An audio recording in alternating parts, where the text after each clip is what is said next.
Herkese merhaba arkadaşlar, kanalımıza hoş geldiniz. Afra Saraçoğlu uçakta paylaşım. Son olarak Yalı Çapkını dizisinde rol alan Afra Saraçoğlu uçakta verdiği post takipçilerin beğenisine sundu. Yalı Çapkını dizisinde 3 sezon boyunca Seyran karakterine hayat veren Afra Saraçoğlu, oyunculuk performansıyla yanı sıra kariyeriyle sık sık medyanın gündeminde oluyor. Güzel ve ünlü oyuncu uçakta seyahat ederken verdiği poz takipçilerinin beğenisine sundu. Zaman zaman doğal hallerini gözler önüne seren Afra Saraçoğlu bu kez uçakta yüz maskesi yaptı. Kulaklığında kulaklık, yüzünde maskeliyle poz veren ünlü oyuncu paylaşımı büyük ilgi gördü.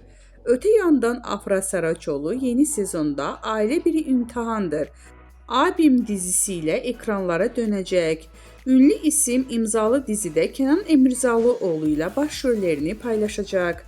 Bizden bu kadar arkadaşlar. Videolarımızı beğenip kanalımıza abone olmayı unutmayalım. Hoşça kalın.